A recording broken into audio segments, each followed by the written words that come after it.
a nossa TV humana. Estou muito feliz de começar mais uma série de programas que vão levar muito conhecimento para você, muito entretenimento, muita troca. Porque eu falo que o meu programa, ele é uma parceria. E o nosso objetivo é levar entretenimento, conhecimento e muita discussão. Gente, hoje, para o nosso programa inaugural, que de todos, eu falo que os programas são sempre muito especiais, porque eu só trago quem é especial para mim e para vocês. Mas o programa de hoje, ele é um programa, acima de tudo, emocionante. O tema? O resgate de uma família atípica. É um tema forte, é um tema que mexe com os nossos corações. E para isso, eu trouxe uma mulher aqui que é multi, gente. Eu posso dizer que de todos os como eu falo, a lista de tarefas que a Patrícia faz, ela é uma empreendedora de mão cheia. Eu trago aqui para vocês Patrícia Boscato. Pati, muito obrigada pela tua presença. Obrigada a você, Ju. Obrigada. Muito feliz de estar aqui com vocês. E vamos conversar um pouquinho, falar um pouquinho aí dessa família. Um pouquinho. Vocês vão ver que o nosso programa ele vai estar repleto de informação, gente. Informação e conhecimento. A Pati tem uma história muito bonita para contar. Eu conheço a Pati já há algum tempo, né? Já. A Pati tem uma menina linda, Isadora. E ela vai trazer um pouco pra gente como é que se deu a composição da sua família até os dias de hoje. Conta um pouco pro público quem é a Patrícia Boscato. Bom, eu sou mãe de uma menina com deficiência de 14 anos, né? A Isadora. A Isadora tem síndrome de Down, tem TDAH, tem TOD, tem autismo e nasceu com fissura lábio-palatina, né? Então foi assim uma surpresa no nascimento dela, a questão da fissura e da síndrome de Down, nós não sabíamos. E desde pequenininha, desde os 2 meses, né, que a gente começou a fazer todo o acompanhamento terapêutico, todo o acompanhamento cirúrgico, que ela, né, com 5 meses ela fez a primeira cirurgia, com 1 ano e 3 meses a segunda e terceira foram juntas, né? E desde bebezinha, com 2 meses, ela já estava fazendo a estimulação precoce na PAI. Isso é importantíssimo, gente. A gente fala que a mãe, ela nasce a partir do momento que o filho está aqui, né? Aliás, está dentro do ventre e depois quando ele está aqui no mundo. Quem a Patrícia começou a ser a partir do momento da Isadora, você se descobriu, né, desde então. A gente tem um momento de luto, da não aceitação, né? Porque é um filho planejado, primeira e única filha, então tem, obviamente, somos todos humanos, então tem aquela coisa de que eu fiz de errado, o que aconteceu, onde que eu errei, aquela coisa toda. E aí depois você tem que ligar essa manga e enfrentar, né? Teu filho tá ali, ele depende de você, depende do que como você vai investir, como que você vai colocar ele nesse mundão aí, né? Para que esse mundo possa aceitar ele. Então, assim, a gente nunca desistiu, sempre foi atrás e graças a Deus hoje ela tá muito bem.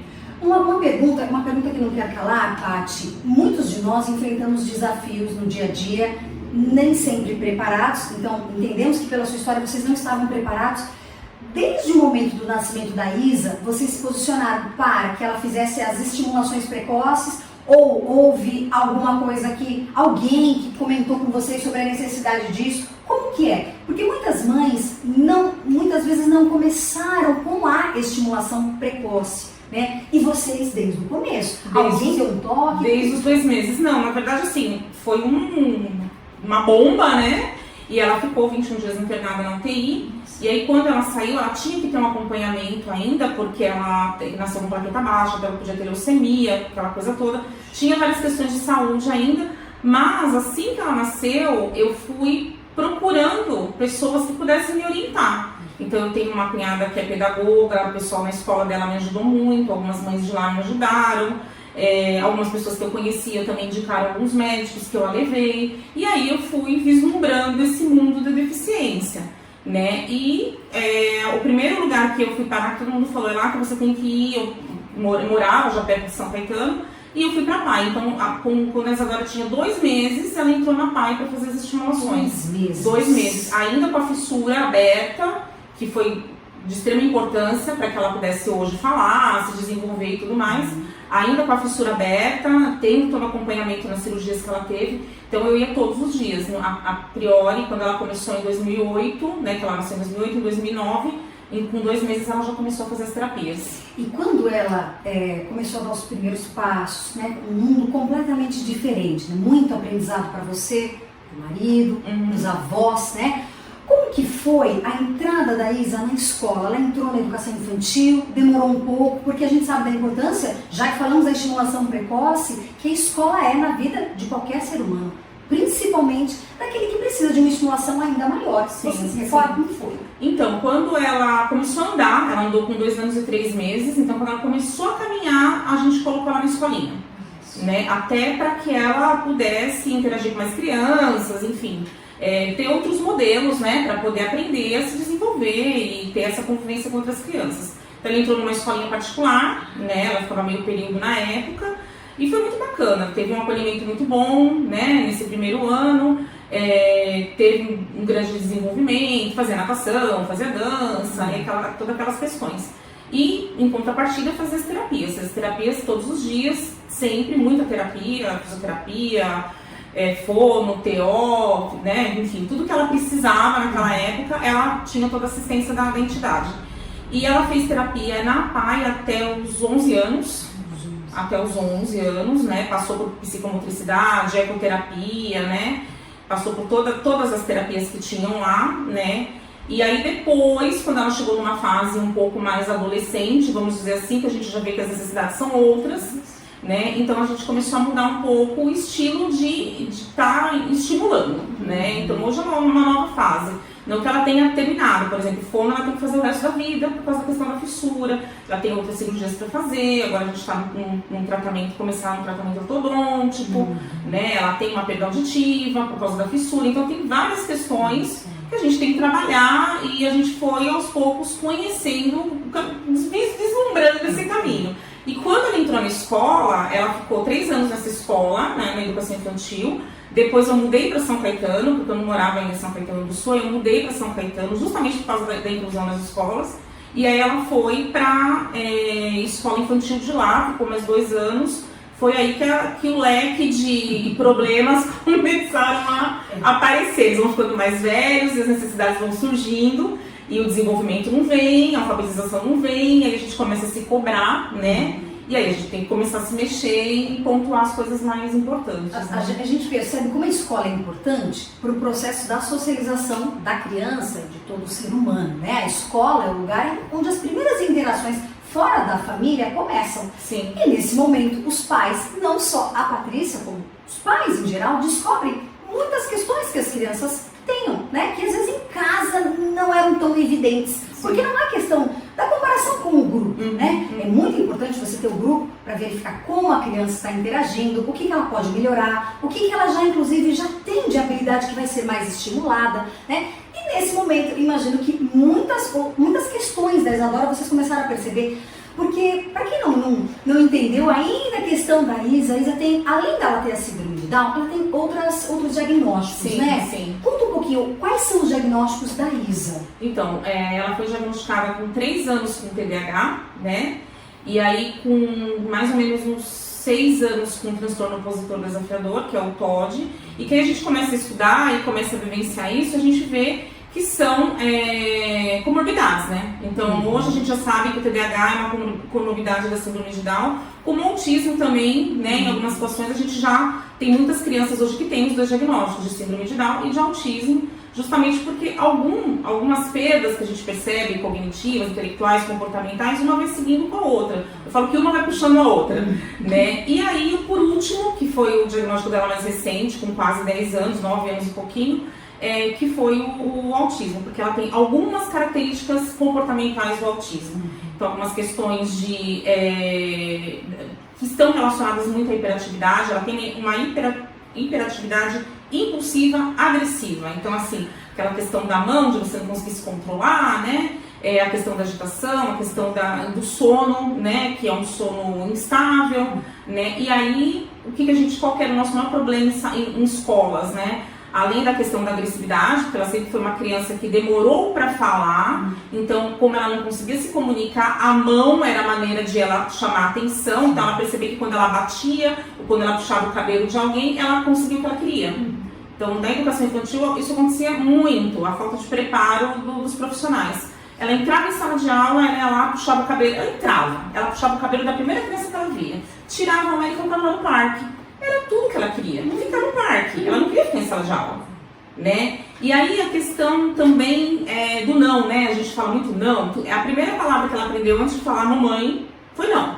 Então tudo era não. Não, Isadora, não faz isso. Não põe isso na boca. Não. Então assim, ia pra escola, ela demorou para descobrir que ela tinha uma boca, né? Então ela tinha muito essa questão de colocar as coisas na boca. Então era a massinha, era o lápis, era o giz de cera. Não pode.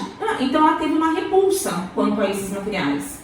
Então a gente não conseguia permanecer com ela em sala de aula por causa da questão de comportamento, porque ela fazia o que ela queria, ela manipulava a forma dela, ficava no parquinho, tudo que ela queria. E aí ela não tinha esse desenvolvimento que ela precisava, motor, né, essa interação com os materiais que ela precisava para ter um desenvolvimento infantil, para chegar no fundamental preparada para isso. Então ela pulou uma parte da educação infantil, essa foi a verdade, por falta de preparo dos profissionais em lidar com uma criança com múltiplos diagnósticos. Quer dizer, a gente fala tanto aqui, Paty, já trouxe muitos profissionais aqui, muitas pessoas para, né, repartir experiências e compartilhar. E uma coisa que fica claro pra gente, e eu acho que é preciso que a sociedade reflita, é que o conhecimento do que é a inclusão e como trabalhar é ótimo, lindo, a gente faz um curso, leva os profissionais, mas a prática, ela tem que falar mais alto. Não basta você possibilitar aos seus profissionais, porque nós sabemos que temos coordenadores brilhantes, diretores que têm a iniciativa de levar a equipe para fazer um curso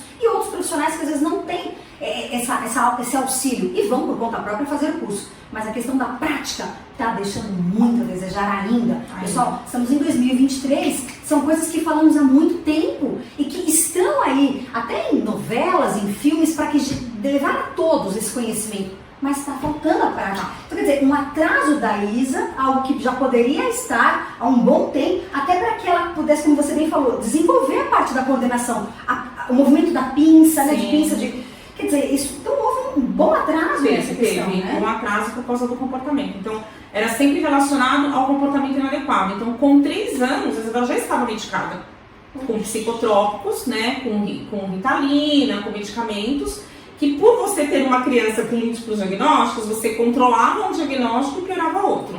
Então, assim, se você toma uma Ritalina, um Venvance, uma coisa relacionada para um TDAH, mas você tem uma criança com um transtorno opositor, então isso piora o transtorno opositor. Então a medicação fazia tempo bom, era bom para ela por um período de 6 meses, 4 meses, isso foi cada vez minimizando, piorando, né, vamos dizer assim, porque o organismo vai acostumando com a medicação, e aí você tinha que trocar. Então era uma troca constante, uma instabilidade constante de comportamento, e aí a gente começou a encontrar mais reações adversas do que benefícios desses medicamentos. Então começou a dar mais problema do que solução. Mesmo assim, ela tomou medicação controlada dos 3 aos 9.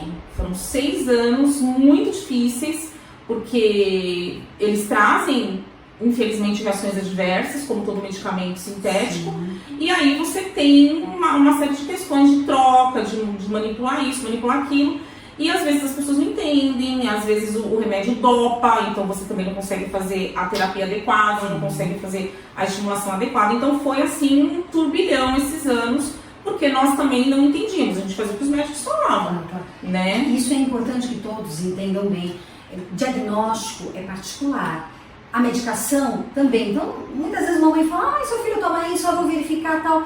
Nós não somos médicos, nós não devemos decidir qual medicação o nosso filho deve tomar. E sim, conversar com o médico, se não gostou, às vezes vão ao atendimento, uns com o outro, uma outra opinião, porque tudo que a Paty está dividindo com a gente é fruto de anos, né, de compreensão de como a Isa reagia às medicações, discussão com os médicos, e foram, com certeza, as melhores decisões para aquele momento, para a compreensão também do caso, né? Sim, sim. E quando ela estava, você falou dos 3 aos 9 anos, isso está praticamente, quando ela tinha 9 anos, começando a pandemia, mais ou menos?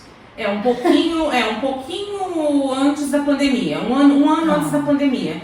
O que aconteceu? Quando ela foi pro Fundamental 1, né, ela foi muito bem acolhida, a gente já saiu com um problema da escola infantil, porque a gente teve uma recusa de uma professora em trabalhar com ela, né, por causa da questão comportamental, então a professora não queria trabalhar, não queria estimular, e aí essa professora nessa época foi afastada, e ela ficou 6 meses com uma nova professora, nesse tempo ela conseguiu desenvolver até que bem, né? E aí ela foi pro Fundi 1, para uma escola que nós conseguimos escolher, devido a todas essas questões que já vinham acontecendo na rede, porque ela não tem que estar aqui, ela tem que estar numa escola especial, né? Aquela coisa toda de você falar que ela não vai ser alfabetizada, de que ela não vai se desenvolver, porque é uma criança difícil, que demanda. É aquele debate antigo, né? Sim. Precisa de uma escola especial. Todas as escolas têm que estar adaptadas a todos os seres humanos. Exatamente. Porque alguns têm algumas questões diferentes de outros e todo mundo tem alguma coisa. O professor ele tem que ter aí a habilidade de lidar e estar o tempo inteiro estudando. Porque é de fato, a sala de aula é um espaço de uma variedade cognitiva gigantesca. Enorme. E o professor sabe dessas dificuldades e desafios também que ele vai enfrentar, né? Então não existe uma escola especial. Todas as escolas são lugares de pessoas especiais, porque todos somos especiais, todos somos diferentes. Então é triste você ver que ainda encontramos tantas pensamento retrógrado, né? Quer dizer, e aí, apesar disso, professora, né? Então, enfim, né, foi afastada e uma outra tomou aí pra cima. Ela mudou de escola, porque daí ela foi pro Fundamental 1, ela foi muito bem acolhida no primeiro e no segundo ano, no terceiro ano, aí vem a questão da falta que eu falo, né? Tava conversando com a Juliana, a gente sempre conversa sobre isso, da falta de preparo, né, dos profissionais. Eu falo que quando um profissional, quando o educador, ele tem boa vontade, já é meio caminho andado, né? Porque ele vai olhar para o teu filho com um olhar mais humano, né? Com um olhar mais acolhedor. O que eu posso fazer para essa criança se entreter com esse material, com esse tema que eu estou trabalhando? Isso você consegue fazer muito ainda no Fundamental 1 e na educação infantil. Tem muita coisa boa aí hoje em dia que você consegue trazer para as crianças. É tudo muito lúdico, a gente tem muita ferramenta boa, né? É uma questão de mesmo se empenhar e ir atrás. Só que depende do material humano, né? A pessoa que está por trás de tudo isso. A gente fala que o nosso problema hoje maior, quando eu converso com as professoras de inclusão, os coordenadores de inclusão da rede de São Caetano, que depois a gente briga muito, todas viramos amigas, né? Porque uma hora fala, tá bom, a mãe tem razão, a mãe não é louca, a mãe tem razão.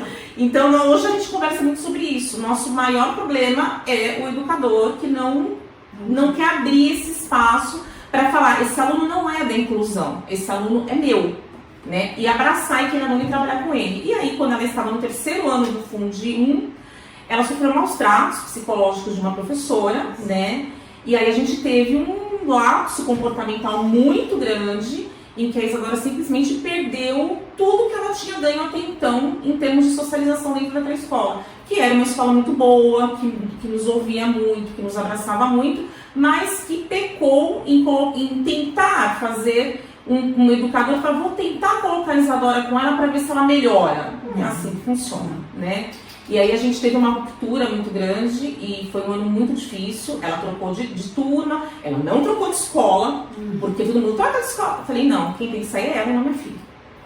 Sim, né? Sim, quem tem que sair, quem tem que ser afastada é a professora e não a minha filha. A minha filha está no lugar que ela tem que estar. E é um lugar que ela já sabe, né? Mas você está sofrendo, ela está sofrendo? Não, ninguém está sofrendo. A gente está aqui para aprender e para ensinar. Perfeito. A partir do momento que a gente não tem medo de encarar as coisas, a gente vai conseguir mudar o mundo para melhor mais pra frente.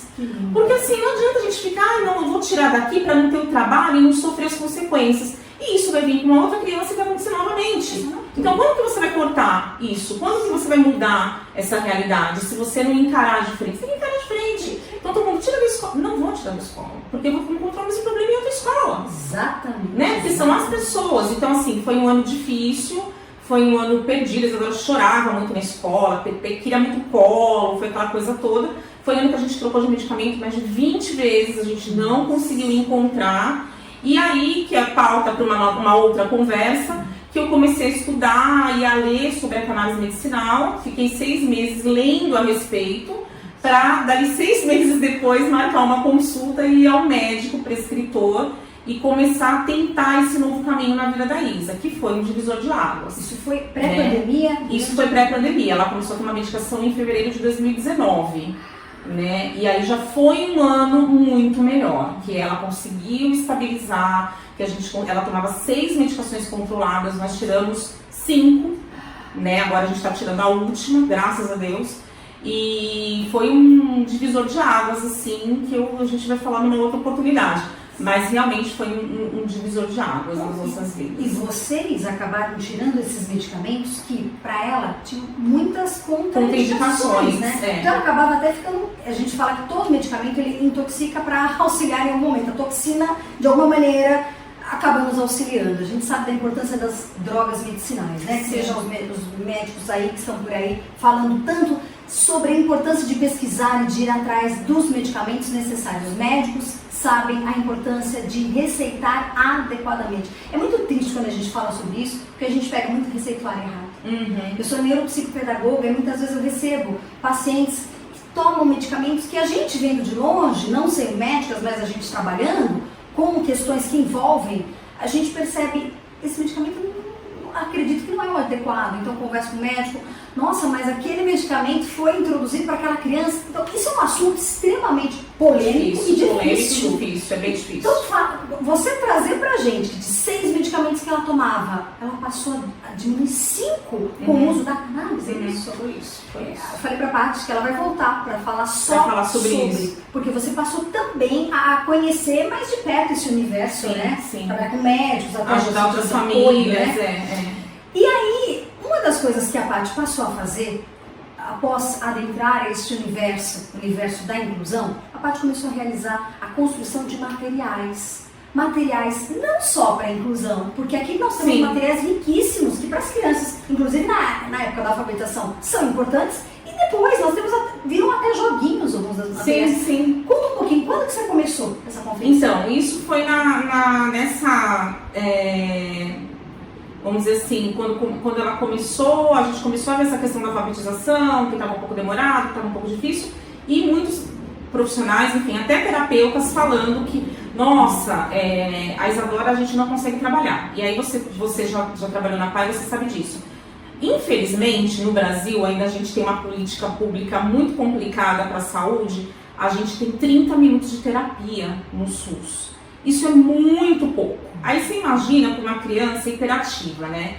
Que vinha da escola, já brava, porque ela não queria sair do ambiente escolar, e ia para terapia, chegava lá até você estabilizar, colocar ela dentro da sala de terapia, você demorava aí uns 15 minutos.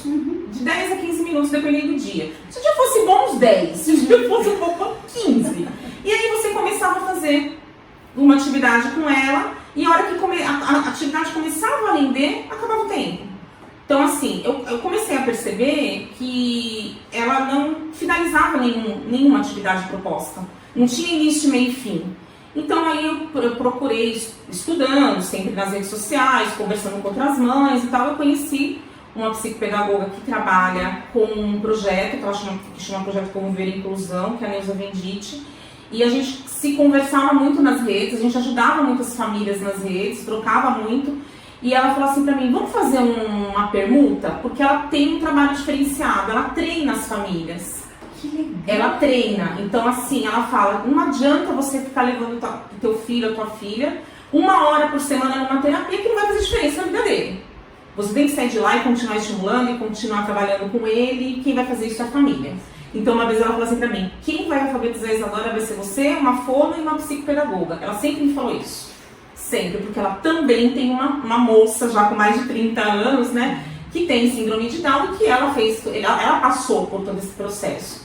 E aí ela começou a me treinar, né, na amizade mesmo, tipo assim, eu vou te ajudar, eu falei, não tenho como pagar, ela morava em São Paulo, eu não tinha como me deslocar para ir até lá e tudo, e ela começou a me orientar por telefone, por internet, por WhatsApp, faz isso, faz aquilo, te manda os materiais, você vai fazendo e tal, e aí ela viu que eu tinha uma facilidade em trabalhar com os materiais, e aí ela me fez uma proposta, né, ela falou assim, você não quer trabalhar comigo? Porque eu não consigo montar os materiais para os meus alunos, para os meus pacientes, mas eu preciso de um respaldo aí para me ajudar, eu preciso de alguém que tenha, que você fala e a pessoa pega, né, pega no ar. Aí eu falei, tudo bem, vamos tentar, né, e aí a gente começou a trabalhar junto. E foi um divisor de águas, porque ela me ensinou muitas, tudo que eu sei hoje foi ela que me ensinou, né? Então foi um divisor de águas, assim, tanto em relação à Isadora, que a Isadora tinha uma resistência muito grande. Então eu tive um período na PAI que a Isadora fez terapias por 1 hora, a gente conseguiu isso através de um relatório dela, que ela fez uma avaliação pessoal com a Isa, tudo, e ela conseguiu colocar isso no papel, e a gente conseguiu. Foi um divisor também, porque a gente percebeu que 1 hora de estimulação era outra coisa, né?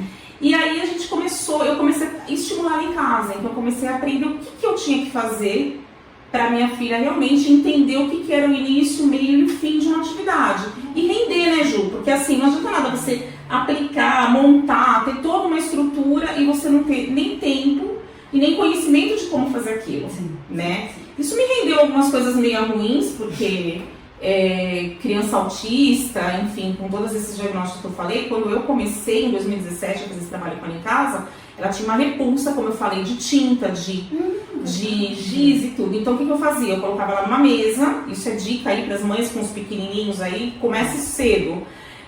Tinta, guache, tudo, e ela, tô com medo. Falei, não, você não tem que ter medo, a tinta não faz nada com você. E aí eu enchi ela de tinta os braços, eu peguei os braços dela, porque ela tinha repulsa mesmo, e fiquei fazendo esse movimento com ela na mesa, e ela gritava, que nem uma louca. Eu vou morrer, eu vou sangrar.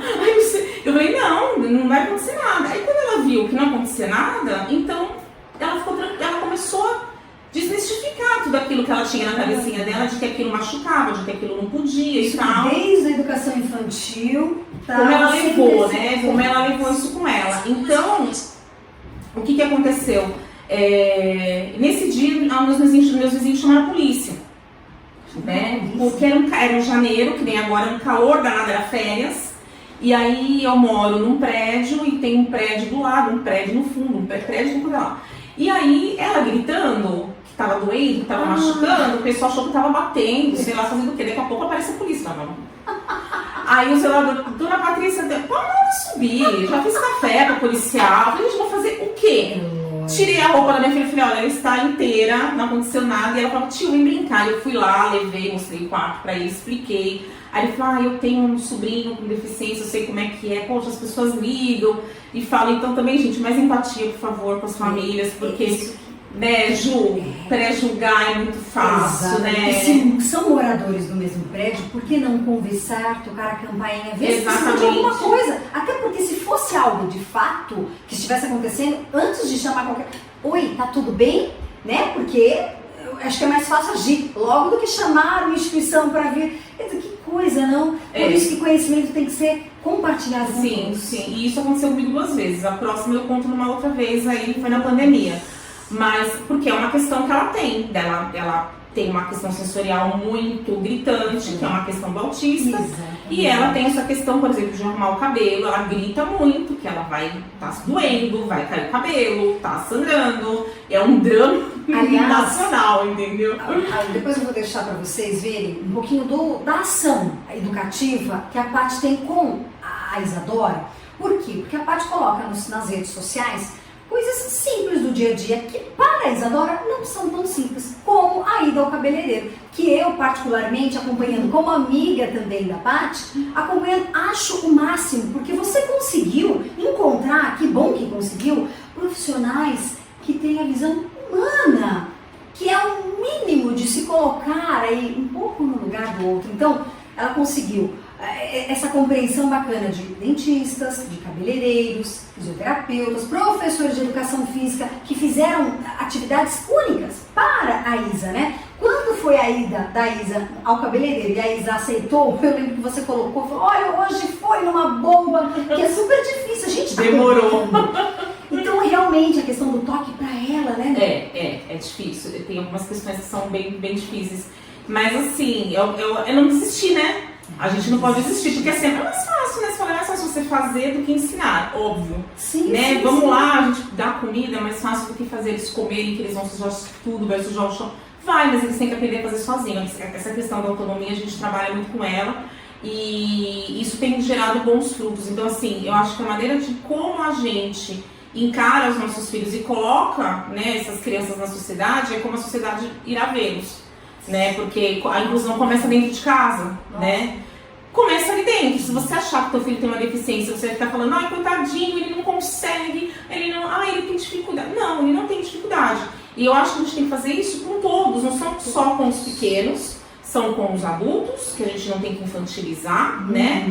E são com os idosos, que a gente também não pode dar moleza, porque eles são danados, né? Meu pai fala assim, então, vamos lá, velho, pega a bengala e vamos, entendeu? Então assim, a gente não pode vitimizar nem o deficiente, nem o idoso, nem o acamado, porque todos nós temos os nossos limites, temos, né, as nossas particularidades, mas temos as nossas deficiências. E por que não mostrar? Exatamente. Né? Então eu falava, olha, minha filha não está alfabetizada, ela não consegue escrever, porque isso aconteceu na pandemia, ela começou a escrever comigo em casa, né, através dos materiais, mas ela ficou muitos anos usando os materiais de apoio, como a Ju falou, que são materiais, por exemplo, esse material eu tenho um carinho especial por ele, que são os relógios, que inclusive a Neuza me mandou vários tipos de relógio e tal. Então aqui, né, tem todos os minutos e tudo mais, mas tem uns relógios de hora cheia, que é o que a gente começa, o mais basicão.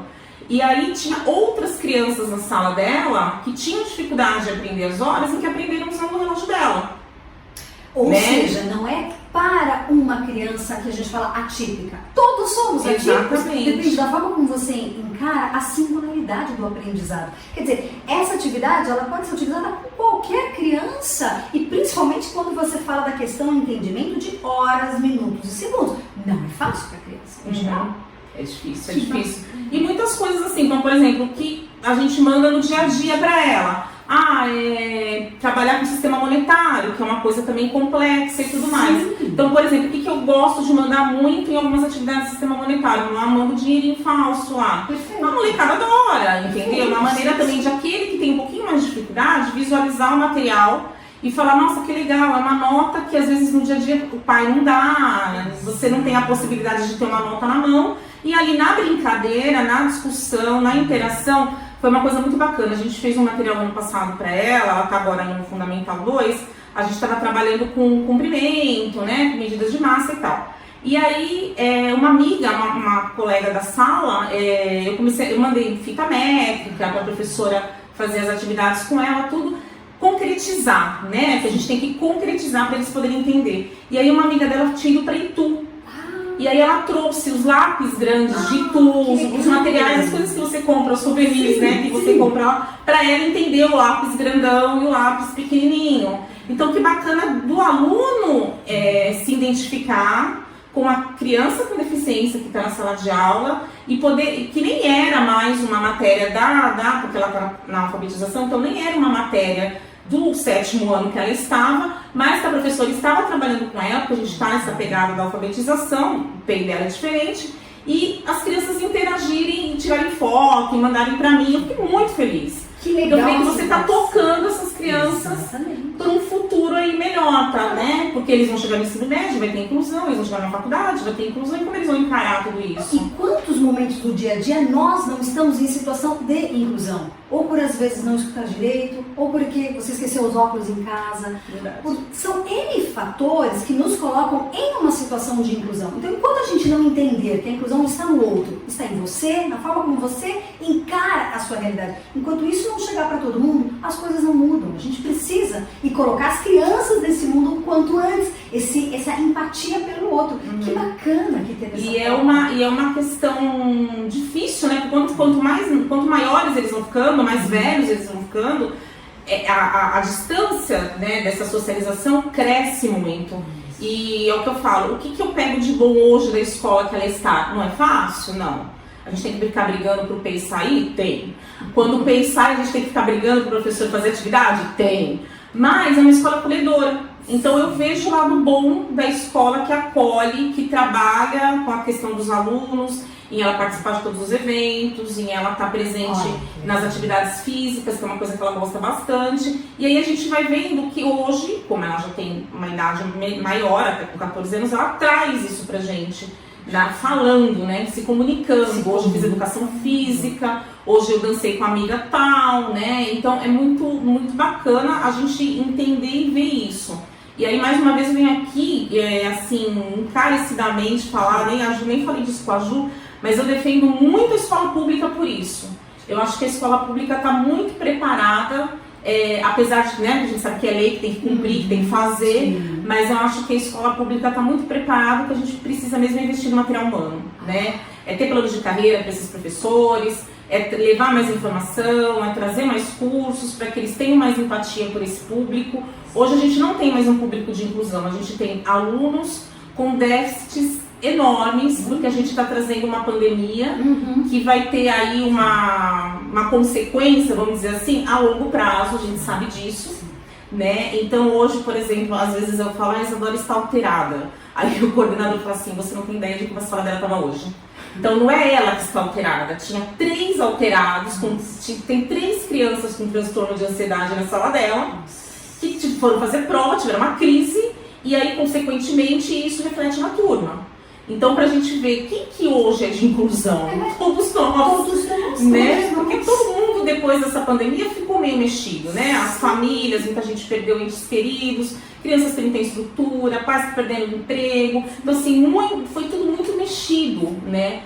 E psicologicamente falando, tem muitas crianças precisando de ajuda. Então, não é mais uma questão de público-alvo. O público-alvo hoje são todos os nossos adolescentes, todas as nossas crianças, porque a gente vê um pouco de tudo, né? Criança com transtorno de ansiedade, criança com transtorno do sono, criança com transtorno bipolar, com transtorno alimentar, com compulsão alimentar. Então, assim, a gente tem que estar muito atento, porque esse é o futuro. Né? E as famílias, né, que precisam se olhar e notar que às vezes a criança está trazendo um reflexo do que ela tem em casa, muitas vezes. Exatamente. Né? A questão da ansiedade, a questão da cobrança excessiva, muitas vezes os pais, a gente sabe da necessidade do trabalho, que está cada dia mais difícil, mas se Deus quiser uma hora as coisas vão melhorar, a gente acredita nisso, a gente não desiste. Mas as famílias precisam se olhar e não ter vergonha de encarar a realidade. Porque todos temos dificuldades, não existe uma família perfeita ou um ser humano perfeito, não. Aliás, a beleza está em você entender essas imperfeições e fazer delas o seu alicerce. E o que eu consigo aprender hoje? Todo dia nós erramos alguma coisa, mas todos os dias acertamos muito. Isso que você fala, eu acho que é algo que grita, né? Uma realidade hoje que todo mundo precisa de ajuda, precisa ser olhado, né, Paty? Eu acho que a gente tem que parar de cobrar tanto dessas crianças e dessas pessoas, enfim, de todos nós, né, na verdade, e se precisar dar 2, 3 passos para trás, vamos dar esses 2, 3 passos para trás e começar de novo. Sim, exatamente. Né? Então, assim, isso está muito relacionado realmente à questão da inclusão. Às vezes a gente, como família típica, na pandemia mesmo, eu falei assim, e agora? O que nós vamos fazer com essa criança dentro de casa? Né? Porque é uma criança que fica pouco, hoje ela fica um pouco mais, mas fica muito pouco tempo em tela. Então ela é uma criança muito ativa. Então no início eu aluguei cama elástica, coloquei no meio do quintal, né? Aí a gente fez uma rotina de estimulação com ela, porque estávamos todos em casa, então eu fazia a parte pedagógica, a parte de estimulação, de fono e tal, e meu marido fazia a parte física. Então, nós vamos caminhar em volta do prédio, nós vamos subir e descer a escada, nós vamos fazer todas essas questões para preencher o dia dela. E aí tem a hora da TV, tem a hora do celular, tem a hora do brinquedo e tudo mais. Você colocava tudo isso Colocava, nas redes sociais? colocava. Então eu falo que você foi uma parte essencial, uma rede de apoio para muitos pais. E não pais apenas de crianças atípicas, mas de todas as crianças e adolescentes que enfrentaram N problemas nessa pandemia. Tudo que a Paty está contando, gente, vocês vão conseguir encontrar esse material nas mídias sociais, nas redes sociais, porque você colocava tudo isso. Tudo. Engraçado, você falando, eu me lembro de tudo. De tudo. Os exercícios, a parte que o marido fazia, o pai, a parte que você fazia, tudo. Ele falava assim, você não me coloca lá pra fazer lição comigo, porque eu não gosto de lição. A filha é igual o pai. Eu não gosto de lição, então você manda fazer qualquer coisa, menos atividade escolar. Eu falei, tá bom. E aí ela não conseguia ficar na frente do computador para fazer as aulas online. Então a escola mandava as atividades, eu aplicava, filmava e mandava para a escola. Então foram 2 anos assim, que ela ficou 2 anos em casa, depois que ela voltou, ano passado que ela voltou para o presencial. E você fala, a Isa teve dificuldade com a questão da aula online? Todas as crianças tiveram. E você fala, a Isa não conseguia assistir. Quantas crianças não conseguiam assistir as aulas online? Quantas? A gente sabe disso. Muitas vezes a mãe não pôde ficar em casa, teve que fazer uma atividade fora de casa, não conseguiu acompanhar, não conseguiu trabalhar em casa.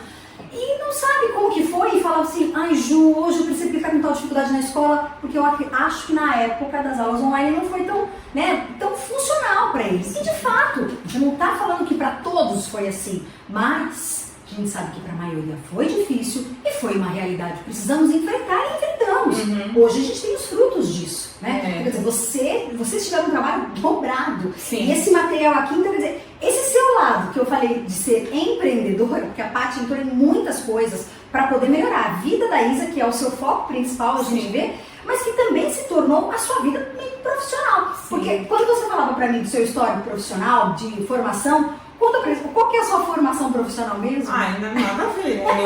Eu fiz secretariado, né? Então, na área técnica eu sou secretária executiva. Sempre trabalhei nessa área, trabalhei nas vendas também, porque sou uma pessoa muito falante, então sempre fiquei nessas duas áreas. E fiz administração de empresas com ênfase em relações internacionais. Nada a ver, nunca trabalhei na área também, né? E logo depois, quando a gente programou inteira a Isa, eu já tinha 5 anos de casada, trabalhava nessa área como secretária executiva, e aí eu saí do meu emprego e falei pro meu marido, eu já tinha 31 anos, ou tenho neném agora ou eu não vou ter mais, né? Aí ele falou, vamos tentar. E aí a gente tentou e a pessoa já veio. E aí eu falei, bom, agora eu fico em casa, fico um aninho, fico com ela e volto a trabalhar. E não foi essa a realidade, né? Então, os caminhos mudaram, as coisas mudaram, e aí eu fiquei muitos anos full time com ela, porque ela precisou dessa rede, né? E entre altos e baixos, né? Porque aí também é outro papo que a gente ainda vai ter um dia sobre o cuidado com quem cuida. Que precisa também, né? A gente precisa ter isso também, então, né? A gente descobre 1000 coisas e vai acumulando 1000 coisas, né? 1000 porradas da vida e vai, né? Trabalhando essa parte também. Mas o que é interessante é que hoje, com a pandemia, eu estava falando isso um pouquinho antes, com a pandemia eu comecei a vislumbrar outras coisas e ajudar outras famílias através das redes sociais, que eu sempre fui uma pessoa muito ativa nisso, eu sempre compartilhei muito a minha vida com as pessoas. E o lado ruim também, porque não é só coisa boa, né? Sim. A gente tem que falar o lado ruim, porque o pessoal só põe coisa boa, entendeu? Acha que é uma maravilha, e não é, gente, não é. A gente tem que ser real, né? Então, quando acontecia uma coisa boa, a gente colocava coisa boa, quando acontecia uma coisa ruim, a gente colocava coisa ruim, até para preparar as mães, as pessoas, porque o que eu passei, eu não quero que ninguém passe, né? E a gente tem que divulgar. Exatamente, a gente está ali para isso. Sim. E aí, na pandemia, eu comecei a fazer alguns trabalhos que hoje eu consigo fazer da minha casa, assistindo a minha filha, quer dizer, dando todo o suporte que ela precisa, além dos materiais, que hoje eu faço os materiais hoje mais exclusivamente para ela. Mas eu já fiz materiais para escola, já fiz materiais para vários alunos desse projeto da Neuza, já fiz materiais para vários pacientes da Ivana, que é hoje onde a Isadora passa, que ela é fono e psicopedagoga, então tem muitos pacientes lá com a Isa, que tem múltiplos diagnósticos, tem problema auditivo, também algum problema, né, alguma deficiência intelectual, então é um trabalho muito em conjunto, então a gente desenvolve muito material de fono, né? E ela já me apresentou para várias mães, já vendi vários materiais para essas mães, né? Nas escolas que a Isadora já frequentou. Isso então, é uma rede, né? Uma rede. A Patrícia Boscato, ela é, antes de tudo, um ser humano admirável. Porque se vocês estão nos assistindo, quiserem a presença da Paty em oficinas, nas escolas, agora começo de ano tem muitas formas que os coordenadores encontram, diretores, de levar os professores a refletir sobre o seu trabalho durante o ano. Então, se quiser levar a Paty para discutir, para levar um pouco dos materiais, porque, como a gente falava, a inclusão, ela não só precisa ser debatida, como ela precisa ser praticada. E o que ela tem aqui, tem atividades aqui que realmente, olha essa aqui de inglês, porque é uma questão, né? Todas as crianças têm que ter aí todas as disciplinas aí na prática. Porque ela tem um diagnóstico, ela não vai fazer inglês, ela não vai fazer artes. Que absurdo, houve uma época que era assim. Era assim, E aqui vocês podem ver, eu achei tão interessante, falei, eu quero separar isso para mostrar. Então, como é que chama esse material? Velcro. Com velcro, olha só. Plasticado, velcro. E aí você coloca, eu vou trazer um pouquinho mais próximo para vocês verem, olha só. Então, mom, aí a criança, isso inclusive para a criança para reconhecer letra. Sim, né? sim. E a partir do inglês, a montagem. No caso aqui é de inglês, mas dá para fazer N atividades. E no caso é a foto dela e do marido, os pais da Isa, porque mom and dad, que máximo. Aí tem aqui o vô, o vovô, a vovó, que ela ama de paixão. Gente, e assim, é tudo muito feito específico, né? Para a criança. Então, tem muitos materiais que eu fiz assim, a gente tenta sempre olhar o que a criança gosta, né? A Isadora gosta muito de praia. Então a gente fez esse material para trabalhar os artigos, né?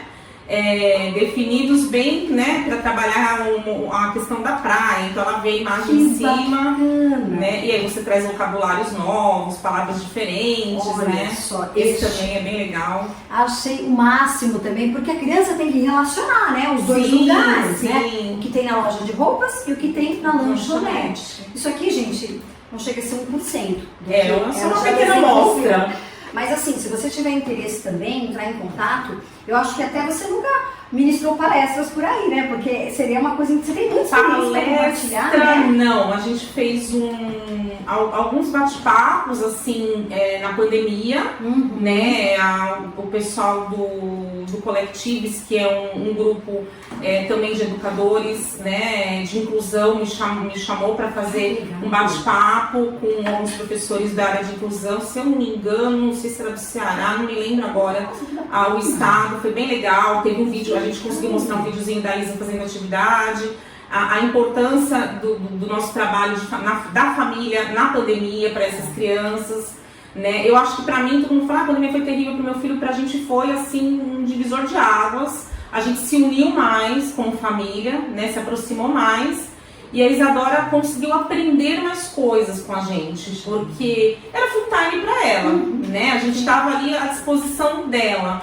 E a gente sabia o quanto era importante a gente estar unido em ajudá-la naquele momento. Porque se pra gente era impactante, imagine para eles, né? Imagine para quem tem uma rotina de terapia, de escola, de atividade física, e de repente corta-se tudo, e aí você fala, vou ficar trancado dentro de casa, né? E aí a gente tem uma outra visão também, que eu falo, meu Deus do céu, eu comecei a dar cannabis na hora certa, porque antes da cannabis, ela ficava na porta de casa querendo sair.